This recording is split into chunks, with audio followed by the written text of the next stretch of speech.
जय हिंद दोस्तों। कैसे हैं आप सभी? आशा करता हूँ एकदम मस्त होंगे, अच्छे होंगे।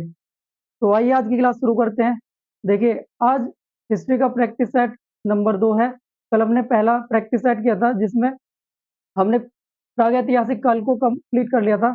और आज हम आगे इसी के आगे आद्य ऐतिहासिक काल को आज पूरा कवर कर लेंगे, जिसमें सिंधु घाटी सभ्यता आती है। ठीक है, तो आइए आज की क्लास शुरू करते हैं। देखिए,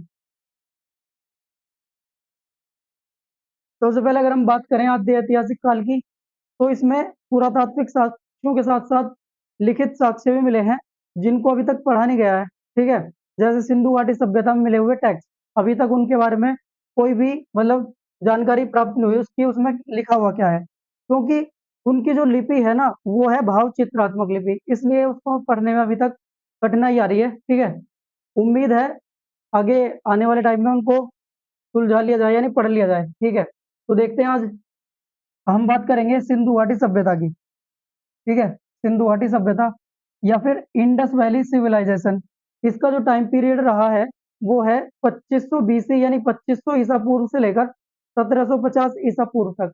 ठीक, और इसकी अगर आकृति की बात करें तो इसकी आकृति लगभग त्रिभुजाकार है, क्योंकि इसके जो उत्तर, पश्चिम, दक्षिण और पूर्व में पाए गए जो स्थान है, उनको अगर कंपाइल किया जाए, मतलब आकृति दी जाए, तो एक त्रिभुज के आकार का जैसा बनता है, तो इसलिए इसको हमने कहा है त्रिभुजाकार।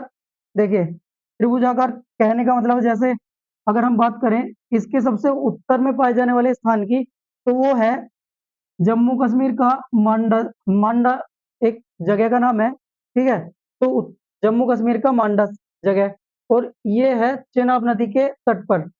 इसी के साथ अगर हम बात करें दक्षिण की, तो दक्षिण में है दैमाबाद। एक सेकेंड, देखिए,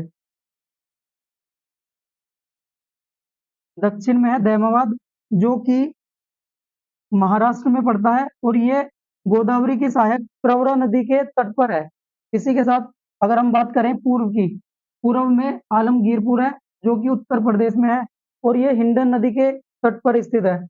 इसी के साथ पश्चिम में सुत्कागेंडोर, जो कि पाकिस्तान में है, और ये दास नदी के तट पर है। तो ये थे उत्तर, पश्चिम और साथ में दक्षिण पूर्व के जो मतलब सिंधु घाटी सभ्यता के स्थल है, पुरातात्विक स्थल। अब आगे बात करेंगे हम। देखिए, कुछ प्रमुख स्थल जो कि सिंधु घाटी सभ्यता से संबंधित है, तो उनके बारे में अगर हम बात करें तो सबसे पहले जिसकी खोज हुई थी वो है हड़प्पा। हड़प्पा स्थल। ठीक है, और ये रावी नदी के तट पर है, और इसकी जो खोज हुई थी वो 1921 में दयाराम साहनी के द्वारा हुई थी। और ये जो है पाकिस्तान के माउंट गोमरी नामक स्थान पर है। ठीक है, और इसमें कुछ पुरातात्विक हमें चीजें मिली हैं, जैसे एक सींग वाला जानवर। और अभी इसका जो पक्का पता नहीं चल पाया कि ये कौन सा जानवर था, सिर्फ इसके माथे पर एक सींग मिला है, उसी के आधार पर इसका नाम रखा गया है एक सींग वाला जानवर। और इसी में क्या मिला है, एक अन्नागार मिला है, यानी अनाज या फिर दूसरे अन्न को रखने के लिए जगह। और इसी में मातृ देवी की एक मूर्ति भी मिली है। और इसी के साथ एक कब्रिस्तान मिला है जिसको नाम दिया गया है RS-37। और यहाँ से हाथी के दांत का साक्ष्य भी प्राप्त हुआ है। तो ये था हड़प्पा के बारे में, जो कि दयाराम साहनी के द्वारा 1921 में खोजा गया था। अब हम बात करते हैं मोहनजोदड़ो की। देखिए, मोहनजोदड़ो यानी इसका अर्थ होता है मृतकों का टीला। ठीक है, सीधे सीधे क्वेश्चन आ जाता है कि मोहनजोदड़ो का अर्थ क्या होता है, तो इसे कहते हैं मृतकों का टीला। और ये सिंधु नदी के तट पर स्थित एक स्थल है। इसकी खोज 1922 में राखल दास बनर्जी यानी RD बनर्जी के द्वारा की गई थी, जो कि पाकिस्तान में ही स्थित है, और पाकिस्तान के लरकाना नामक जगह पर है। ठीक है, और यहाँ से क्या क्या मिला देखिए, एक तो अन्नागार मिला यहाँ से। हड़प्पा से थोड़ा ये बड़े आकार का अन्नागार था। इसी के साथ यहाँ से एक स्नानागार भी मिला है। स्नानागार यानी आज के टाइम में अगर हम बात करें, जैसे तालाब होता है या फिर पौंड, जिसमें हम स्विमिंग या नहाना, उसी तरह का इसमें भी काम काम होता था इनका, स्नानागार। इसी के साथ इसमें मिली है एक नर्तकी की मूर्ति। ठीक है, या जिसे हम डांसिंग गर्ल भी कहते हैं, और ये कांसे की बनी हुई थी। ठीक, जो कहाँ से मिली, हड़प्पा से। और यहाँ से एक एक मूर्ति और मिली है, पशुपति शिव की मूर्ति, यानी शिव के आकृति में है। इसी के अंदाजा लगाया गया कि ये हो सकता है शिव की मूर्ति हो। ठीक, इसके बाद आगे देखते हैं। देखिए, अब कुछ और साइट्स हैं हड़प्पा सभ्यता की या सिंधु घाटी सभ्यता की। देखिए, नंबर 3 पे है चनहुदड़ो। चनहुदड़ो भी एक सिंधु घाटी सभ्यता का पुरातात्विक स्थल है। ये किस नदी के किनारे पर है? सिंधु नदी के किनारे पर, और ये पाकिस्तान में पड़ता है। यहाँ से देखिए कुछ चीजें मिली हैं जो कि मेकअप से यानी महिलाओं से संबंधित है, जैसे जिनमें क्या है, काजल मिला है, लिपस्टिक यानी ठोर रखने वाला, मन का यानी मोती बीड्स, साथ में सुई धागा, कुत्ता और बिल्ली के पैरों के चिन्ह, यानी कुत्ता जो है बिल्ली का, ऐसा लग रहा है जैसे कि कुत्ता ना बिल्ली के पीछा कर रहा हो। इसमें ऐसे दो दो चिन्ह मिले हैं ऐसे, यानी बिल्ली और कुत्ते के आगे पीछे। इसी के साथ अगर इसकी विशेषता की बात करें, देखिए ज्यादातर शहर जितने भी थे, मतलब ज्यादातर क्या, सभी ज्यादातर सिंधु घाटी सभ्यता के, वो एक मतलब दुर्ग के अंदर होते थे। दुर्ग मतलब किला, यानी चारों तरफ बाउंड्री के जैसे। लेकिन अगर हम बात करें चनहुदड़ो की, तो ये दुर्ग रहित था, यानी इसके चारों ओर कोई भी बाउंड्री नहीं पाई गई। तो इसलिए इसमें ये इंपोर्टेंट लगता है और आता भी है। इसी के बाद अब आगे है धोलावीरा। धोलावीरा भी एक सिंधु घाटी सभ्यता का एक पुरातात्विक स्थल है। ये पड़ता है गुजरात में। ठीक है, धोलावीरा कहाँ पड़ता है? गुजरात। इसके बाद है रंगपुर। ये रंगपुर भी फेमस है, क्यों? क्योंकि एक गुजरात में है और इसमें पाया गया था धान की भूसी, यानी चावल के साक्ष्य यहाँ से मिले। इसके बाद है लोथल। देखिए लोथल अक्सर इससे क्वेश्चन बनते हैं। लोथल जो कि गुजरात में पड़ता है, और ये जो था भोगवा नदी के किनारे पर है। इसमें क्या था, ये जो है एक प्रकार का सी पोर्ट है, यानी बंदरगाह। ठीक, तो अगर हम बात करें लोथल की, तो ये कहाँ पड़ता है? गुजरात में, और साथ में ये एक पोर्ट है। इसी के साथ अब दूसरा जो स्थल है वो है बनावली। ये हरियाणा राज्य में पड़ता है और रंगोई नदी के किनारे पर ये स्थित है। देखिए इसकी कुछ विशेषताएं हैं, जैसे इसमें जो नालियां थी वो, मतलब नालियां ही नहीं थी इसमें। बाकी के सभी शहरों में नालियां, सुव्यवस्थित पानी की निकासी का सिस्टम था, लेकिन यहाँ नालियां ही नहीं थी। और सड़कें क्या थी, यहाँ टेढ़ी मेढ़ी थी। लेकिन जो दूसरे शहरों के बारे में हम जानते हैं, मतलब जितने भी शहर थे सिंधु घाटी सभ्यता के, उनमें जो सड़कें थी वो एक बढ़िया, मतलब क्या कहते हैं उसको, चौराहा, मतलब एक इसको क्या कह सकते हैं हम, देखिए इस तरह का, मतलब बीचों बीच से काटती थी ऐसे आपस में सड़कें। लेकिन यहाँ पे सड़कें ऐसी नहीं थी, यहाँ टेढ़ी मेढ़ी सड़कें थी। ठीक है, तो इसी के साथ आगे हम देखें तो यहाँ से कुछ और भी मिला था जो मिट्टी का था। देखिए मिट्टी का यानी टेराकोटा का एक हल, यानी मिट्टी का एक हल भी प्राप्त हुआ था यहाँ से। इसके बाद अगले शहर की बात करें तो वो है राखीगढ़ी, जो कि ये भी हरियाणा में ही है। और इसकी एक खास बात है, ये सिंधु घाटी सभ्यता का सबसे बड़ा स्थल है। यानी अगर हम बात करें सबसे बड़े स्थल की, वो कौन सा है? वो है राखीगढ़ी। और अगर हम बात करें मोहनजोदड़ो की, तो वो जो शहर है वो, मतलब सिर्फ शहर है सबसे बड़ा शहर, लेकिन अगर इसके क्षेत्रफल की बात करें तो जो राखीगढ़ी था ये बहुत बड़ा था। यानी इसमें शहर के साथ साथ बहुत, मतलब आगे का भी एरिया इसके इसमें कवर था। हम बात करेंगे आगे कालीबंगा की। देखिए कालीबंगा, इसका अर्थ होता है काली चूड़ी, कालीबंगा। और ये भी राजस्थान में पड़ता है। इसमें भी कुछ चीजें मिली हैं। देखिए एक तो चूड़ी के साक्ष्य मिले यहाँ से, और साथ में एक जुता हुआ खेत, यानी जुते हुए खेत के साक्ष्य भी हमें यहाँ से मिले। और साथ में कर्म कांड, यानी यज्ञ वगैरह की जो चीजें थी उनके भी साक्ष्य मिले हैं। तो ये थे कुछ पुरातात्विक स्थल सिंधु घाटी सभ्यता से संबंधित। इन्हीं को ज्यादातर इन्हीं से क्वेश्चन बनते हैं और आगे भी आए हैं। देखिए अभी हम, अब ये था हमारा थ्योरी का सेक्शन। अब हम देखेंगे इसमें प्रीवियस ईयर में जितने भी क्वेश्चन आए हैं उन सभी को आज कवर कर लेंगे एक साथ। तो हम बात करें सबसे पहले क्वेश्चन की, तो देखेंगे क्या है। देखिए सबसे पहले क्वेश्चन है, मनुष्य के द्वारा प्राप्त की गई पहली धातु कौन सी थी? तो बहुत आसान सा क्वेश्चन है। देखिए लोहा, तांबा, एल्यूमिनियम या कांसा। तो जैसा कि हमें पता है क्या था, कॉपर या तांबा।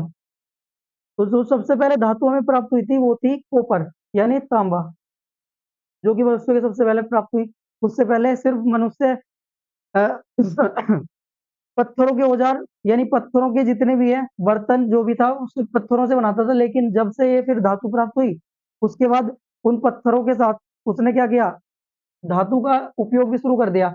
यानी जो जैसे वो था, भाले हुआ करते थे ना, तो भाले में पत्थर और कॉपर दोनों को मिला के फिर उसने इनका इस्तेमाल शुरू कर दिया। इसके बाद आगे देखेंगे, क्वेश्चन नंबर 2 है, हड़प्पा सभ्यता की खोज सबसे पहले किस वर्ष हुई थी? जैसे कि अभी हमने देखा, जो हड़प्पा सभ्यता की खोज है उसमें सबसे पहले हड़प्पा नामक स्थल प्राप्त हुआ था, जिसकी खोज हुई थी 1921 में। और ये किसके द्वारा की गई थी?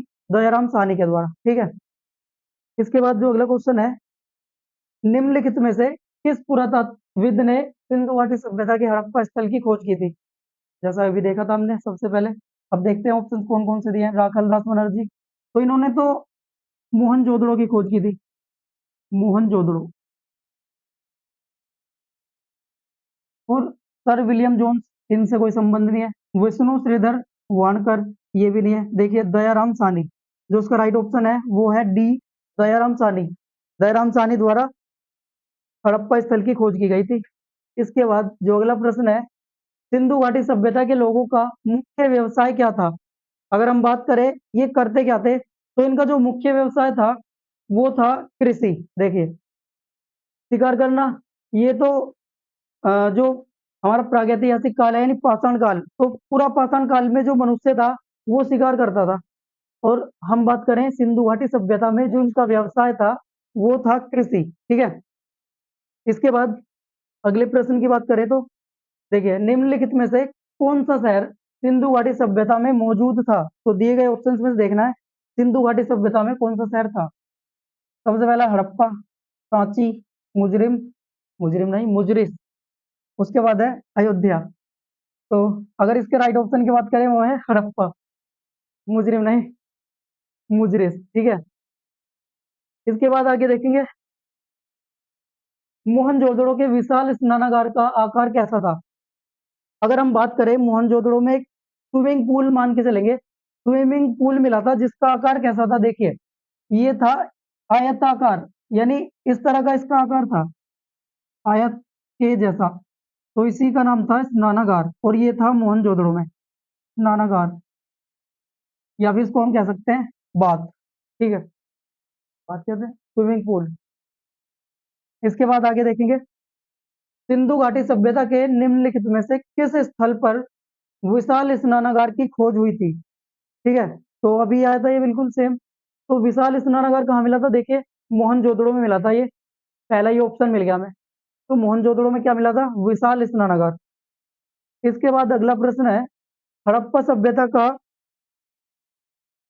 जो स्थल है मोहनजोदड़ो वो किस नदी के तट पर था? देखिए, घग्गर नदी, झेलम नदी, सिंधु नदी, या फिर व्यास नदी। इसके राइट ऑप्शन की अगर हम बात करें तो वो है सिंधु नदी, यानी जो मोहनजोदड़ो साइट थी वो सिंधु नदी के तट पर स्थित थी। इसके बाद धोलावीरा जो प्राचीन हड़प्पा स्थल था वो कितने भागों में विभाजित किया गया था? अगर हम धोलावीरा की बात करें तो धोलावीरा को 3 भागों में क्या किया गया था? विभाजित किया गया था। एक तो सबसे पहला था सीटाडेल, यानी जिसे हम कह सकते हैं, देखो 3 भागों में था ये। कितने भागों में था? पहले इसका आंसर देख लेते हैं। 2, 3, तो ये है 3, यानी 3 भागों में ये विभाजित था। सबसे पहला था गढ़, जिसे हम गढ़ के नाम से जानते हैं, या सीई, सीटाडेल। ठीक है, इसको सीटाडेल भी बोलते हैं। तीसरा था मिडल, सॉरी तीसरा नहीं, दूसरा। पहला था गढ़, दूसरा था मिडल, यानी बीच में जो पड़ता था उसको कहते हैं मिडल, यानी मध्य में जो आ रहा है। और तीसरा है लोअर, यानी निम्न वाला हिस्सा, उसको लोअर कहा, और इसको कहा मिडिल, और इसको कहा सिटाडेल। यानी 3 भागों में इसको डिवाइड किया गया था। ऊपर वाले ये जो है इसमें तो मतलब थोड़ा अपर कास्ट वाले रहते थे, और नीचे हम लोगों के लिए थे मिडल और नीचे वाला। इसके बाद आगे क्वेश्चन की बात करें, निम्नलिखित में से कौन सा हड़प्पा स्थल हरियाणा में है? तो हरियाणा के हड़प्पा स्थल की बात कर रहे हैं तो देखेंगे कौन सा है। कालीबंगा। देखिए, कालीबंगा की बात करें तो ये राजस्थान में है। ठीक है। लोथल, लोथल की बात करें ये गुजरात में पड़ता है, गुजरात। देखो उनको याद करने के लिए हम ट्रिक भी बना सकते हैं। जैसे अगर हम बात करें लोथल की, देखिए अगर इसका शुरू वाला जो वर्ड है या शब्द है वो है लो। लो मतलब जैसे मोमबत्ती की लो होती है, और मोमबत्ती कब जलाते हैं? रात में। तो इसी से इसको जोड़ सकते हैं, लोथल मतलब गुजरात। इसके बाद है राखी गढ़ी। तो राखी गढ़ी ही स्थल है जो कहाँ है? राजस्थान में। और ये सिंधु घाटी सभ्यता का सबसे बड़ा स्थल है, सबसे बड़ा स्थल। और धोलावीरा, धोलावीरा भी गुजरात में ही है। इसके बाद आगे क्वेश्चन की बात करें तो अगला क्वेश्चन है, हड़प्पा वासियों का ना, हड़प्पा वासियों को वर्तमान राजस्थान से कौन सी धातु प्राप्त हुई थी? तो अगर हम बात करें हड़प्पा वासियों को, देखें सबसे पहले जो तांबा मिला था वो राजस्थान से मिला था। और तांबा जो है राजस्थान में कौन सी जगह से मिलता है? एक खेतड़ी नामक स्थान पड़ता है जहां से हमें अभी भी तांबा मिलता है, और इन्हें भी वहां से तांबा मिला था। इसके बाद आगे देखेंगे, अगर हम बात करें अगले प्रश्न की, लोथल प्राचीन सिंधु घाटी सभ्यता का एक प्रमुख शहर है जो कि निम्नलिखित में से किस राज्य में स्थित है? जिसके बारे में अभी हमने बताया था। देखिए, गुजरात, हिमाचल प्रदेश, राजस्थान या पंजाब। पंजाब की बात करें तो पंजाब में एक सिंधु घाटी सभ्यता का स्थल है जिसका नाम है रोपड़। ठीक है, रोपड़, ऐसा लग रहा है रोपड़, रोने को तैयार हो। ठीक है, इसके बाद आगे बात करेंगे। देखिए इसका जो राइट आंसर है वो है गुजरात। ठीक है, जो लोथल है, और लोथल एक सी पोर्ट यानी बंदरगाह था जो उस समय व्यापार वाणिज्य के लिए यूज होता था। जिस तरह से आज मुंबई बंदरगाह है उसी तरह का लोथल भी था, वो भी गुजरात में है।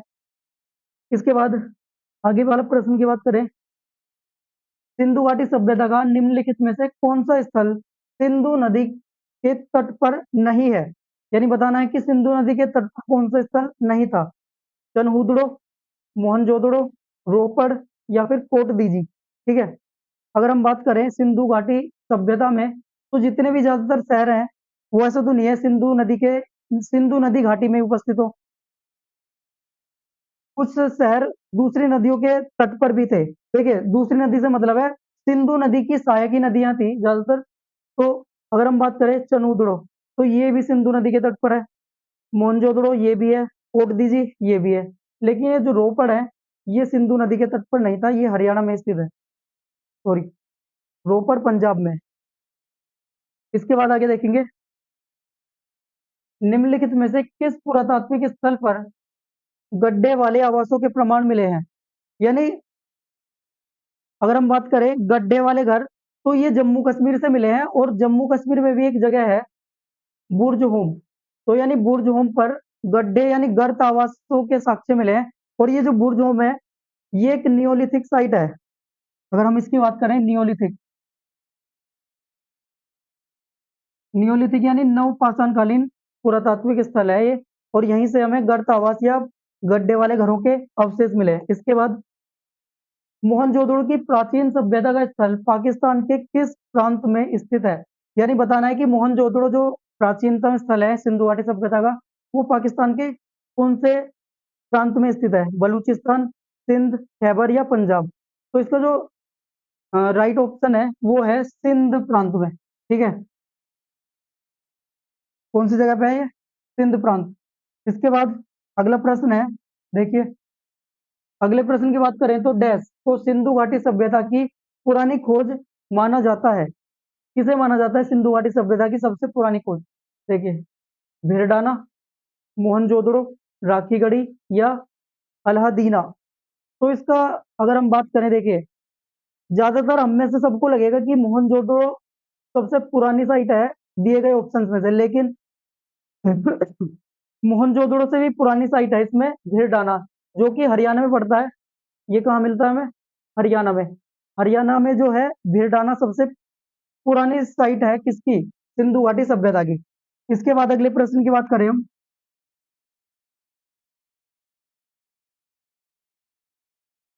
अगले प्रश्न की बात करें तो देखिए निम्नलिखित में से कौन सी सिंधु घाटी सभ्यता की प्रकृति है? मतलब थी, मतलब सिंधु घाटी सभ्यता के जो लोग थे वो किस तरह के थे? या शहर में रहते थे या फिर गांव में रहते थे या दोनों में रहते थे? तो बताना है। देखिए जो ये सिंधुवासी थे वो शहरी या ग्रामीण, शहरी या फिर आद्य शहरी यानी आधे शहरी, उपरोक्त में से एक से अधिक। तो अगर हम बात करें सिंधु घाटी सभ्यता में रहने वाले जो लोग थे, वो अगर हम सोच रहे होंगे कि वो पिछड़े हुए होंगे या फिर गांव में रहते होंगे, ऐसा नहीं है। वो भी मॉडर्न लोग थे और उन्होंने भी क्या है, अपनी नगर नियोजन की जो प्रणाली थी वो भी व्यवस्थित कर ली थी, और उनकी जो वाटर ड्रेनेज सिस्टम था वो भी बहुत तगड़ा था उनका, यानी वो शहर में थे। यानी उनकी जो सभ्यता को हम कह सकते हैं एक शहरी सभ्यता थी। ठीक है, इसके बाद अगले प्रश्न की बात करते हैं। देखिए, निम्नलिखित में से कौन सा हड़प्पा स्थल अफगानिस्तान में स्थित है? तो दिए गए ऑप्शंस में से बताना है कि हड़प्पा का जो प्राचीनतम स्थल है वो अफगानिस्तान में दिए गए ऑप्शंस में से कौन सा है। सबसे पहले बात करें सोरतुगई, बालाकोट, नागेश्वर, कालीबंगा। तो हम बात करते हैं, देखिए जो कालीबंगा है ये तो राजस्थान में है, इसके बाद बालाकोट ये पंजाब में है, और जो सोरतुगई है देखिए अफगानिस्तान में यही है, जो अफगानिस्तान में है, उसका नाम है सोरतुगई। और सोरतुगई को हम थोड़ा ट्रिक से भी याद रख सकते हैं। देखिए अफगानिस्तान जो अगर अगर हम अफगानिस्तान की बात करें, अफगानिस्तान वर्तमान में अफगानिस्तान में जो है अ, चलिए छोड़िए इसे, आगे देखते हैं, बाद में बात करेंगे इसके बारे में। अगर हम बात करें क्वेश्चन नंबर 19, अधिकांश हड़प्पा शहर अधिकांश हड़प्पा मोहरें किस धातु की बनी होती थी? यानी मोहर मतलब जिस तरह से आज की मोहरें होती हैं, जैसे आपने देखा हो स्टाम्प, यानी कागज पे लगाने वाली स्टाम्प मोहर, तो उसी की बात कर रहे थे। वो किसकी बनी होती थी? ईंटों की, ग्रेनाइट पत्थर की, तेलकड़ी नामक पत्थर की, या फिर पीतल की? तो जो उनकी मोहरें थी वो थी तेलखड़ी की। ये एक पत्थर है जो कि तटीय राज्यों में पाया जाता है, जैसे गुजरात, महाराष्ट्र, इस तरह के राज्य हैं, तो इनमें पाया जाता है सेलकड़ी नामक पत्थर, और इसी पत्थर की इनकी मोहरें बनी होती थी। इसके बाद अगले प्रश्न की बात करें, वो क्या कह रहा है, देखिए इनाम गांव एक महत्वपूर्ण पुरातत्व स्थल है, वो किस नदी पर स्थित है? ठीक है, यानी कौन सी नदी पर है इनाम गांव? इंद्राणी नदी, उल्हास, घोड़, या कुकड़ी? ये सभी नदियों के नाम है। तो अगर इसके राइट ऑप्शन की बात करें वो है घोड़ नदी। तो जो इनाम गांव है वो घोड़ नदी के तट पर स्थित था। ये भी एक सिंधु घाटी सभ्यता का पुरातात्विक स्थल है। इसके बाद निम्नलिखित में से कौन सा हड़प्पा वास्तुकला का निम्नलिखित में से कौन सा हड़प्पा वास्तुकला में गढ़ का हिस्सा नहीं था? गढ़ मतलब सिटाडेल, यानी सिटाडेल में निम्नलिखित में से कौन सी चीज थी जो नहीं आ रही थी? देखिए, अनाज का भंडार गृह, महत्वपूर्ण लोगों के लिए महान स्थान स्नान, धार्मिक समारोह के लिए अग्नि वेदियां, या फिर जनता के लिए आवासीय भवन। तो जो सिटाडेल यानी गढ़ था उसमें अपर कास्ट वाले लोग रहते थे। तो देखिए ऊपर के जो तीनों हैं, अनाज का भंडार गृह ये भी था, और ये जो महान स्नानागार था वो भी इसी में मिला था, और जो धार्मिक समारोह के लिए अग्निवेदियां यानी हवन कुंड, या फिर उसी की तरह यज्ञ करने की जो भी वस्तुएं थी वो यहाँ थी। लेकिन ये जो था जनता के लिए आवासीय महल, तो ये यानी भवन, सॉरी भवन, तो ये नहीं था उसमें। इसके बाद आगे बात करेंगे, क्वेश्चन नंबर 22, पुरातत्ववेत्ताओं के अनुसार हड़प्पा के शहरों में पश्चिम का भाग छोटा और ऊंचा था, जिसे डैश के नाम से जाना जाता है। बताइए क्या कहते थे उसे?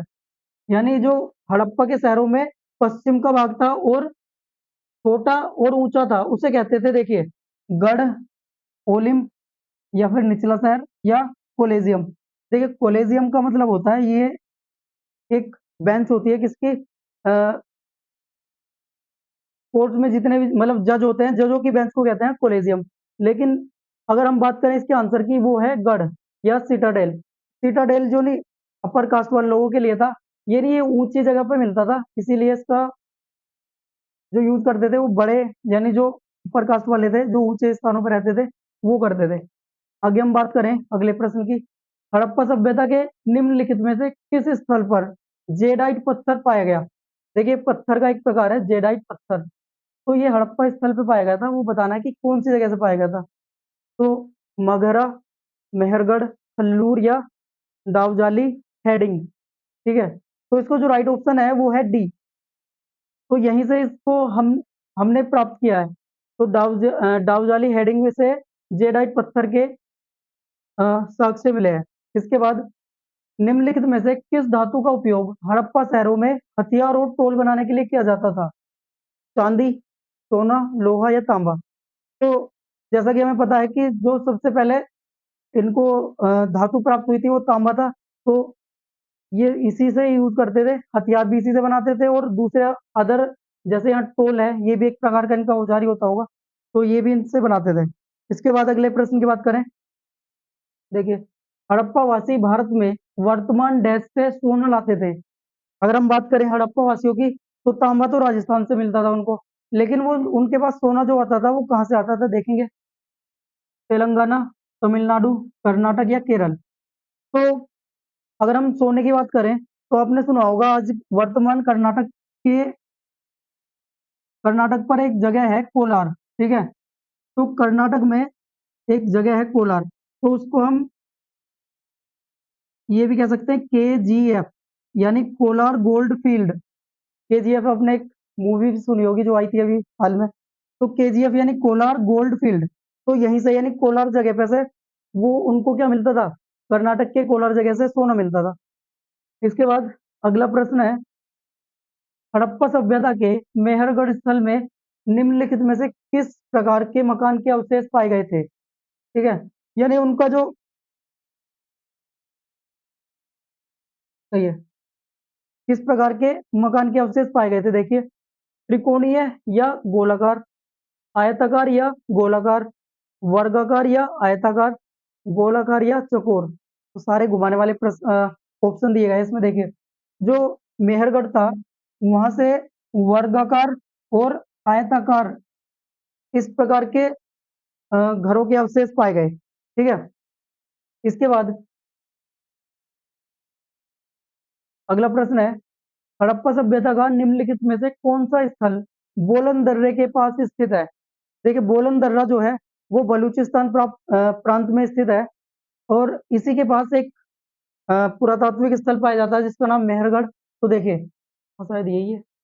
देखिए, मेहरगढ़, चिरांद, गुफकराल और कोल्डी हवा। देखिए, कोल्डी हवा तो यूपी के प्रयागराज के पास स्थित है, और ये जो चिरांद है ये ये पूरा पाषाण कालीन स्थल है। लेकिन अगर हम बात करें मेहरगढ़ की, तो ये मेहरगढ़ बलूचिस्तान में है, और ये बोलन दर्रे के पास स्थित है। तो इसका जो राइट ऑप्शन है वो है मेहरगढ़, ठीक है? तो ये आज का लास्ट प्रश्न था। इसके बाद हम जो अगला टॉपिक हम कवर करेंगे वो है जैन धर्म और बौद्ध धर्म, ठीक है? तो एक ही क्लास में हम जैन धर्म और बौद्ध धर्म से संबंधित जितने भी प्रीवियस ईयर में क्वेश्चन आए हुए हैं, चाहे वो SSC के हो, RPF हो, यूपी पुलिस हो, या फिर अदर जितने भी एग्जाम है, उनको हम एक ही क्लास में कवर करेंगे, और साथ में उनसे संबंधित थ्योरी भी हम साथ में निपटा लेंगे, ठीक है? अगर आपको हमारी क्लास अच्छी लगी हो तो कमेंट करके हमें जरूर बताएं, और अपने दोस्तों को भी शेयर करें जिससे उनका भी फायदा हो, ठीक है? अपना फायदा नहीं देखना, क्योंकि ज्ञान जो है बांटने से बढ़ता है, आपने सुना भी होगा, इसलिए ज्यादा से ज्यादा शेयर करें, अगर लाइक करें और सब्सक्राइब भी करें, ठीक है? मिलते हैं नेक्स्ट क्लास में। जय हिंद।